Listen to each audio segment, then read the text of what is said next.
How to overcome a fart on a first date. First dates are nerve-wracking enough. Will the guy be a creep? Will it be awkward? Will you get food stuck in your teeth?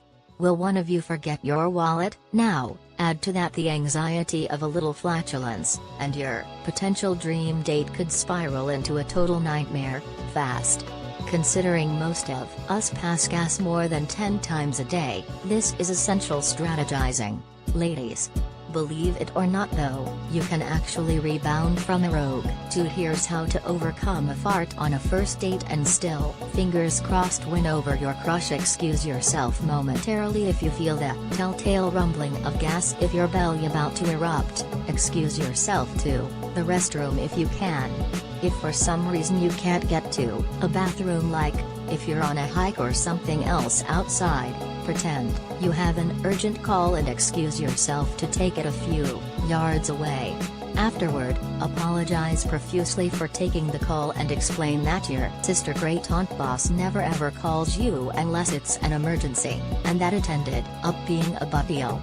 Comedian Greg Behrendt, author of Dating Bibles, has just not that into you and it's just a fing date, got real with me, saying, "We all know that smells change the mood in a way that is visceral and they leave an impact.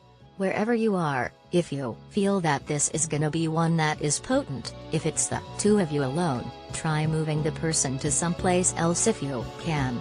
Ignore it if you can." Relationship coach and author of A Conversation Piece 32 Bold Relationship Lessons for Discussing Marriage, Sex, and Conflict, Tia Cunningham-Sumter, recommends keeping mum.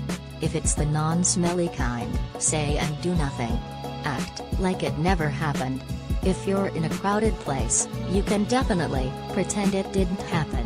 That sound could be anything, that smell could be the weird-looking guy at the next table. If you act oblivious and your date brings it up, you can quickly turn it around by pointing out, "I don't smell anything, but you know what they say, whoever smelled it, dealt it." Mask the sound. Think it's going to be a loud one? If you can camouflage the sound of your fart, do it. Adjust your chair, which can ostensibly make the same sound or at least one, close enough to it to be believable. Grab a tissue and fake a sneeze, or a coughing fit, then blame it on allergies, or your wine going down the wrong pipe. Tap your feet. Accidentally put your glass down a little harder than normal. Pretend to drop your fork on your plate so it clangs a little bit. Laugh a little more loudly at your date's jokes.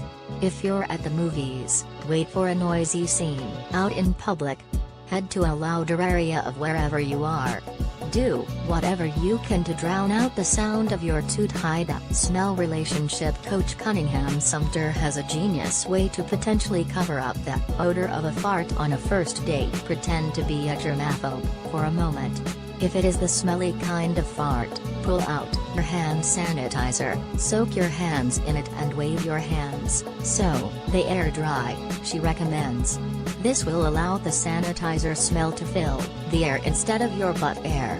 Lotion or body spray will also work, notes professional matchmaker Nefertari Nelson, who says, "I would immediately neutralize the odor with some handy body spray." Men may be able to handle the sound and the actual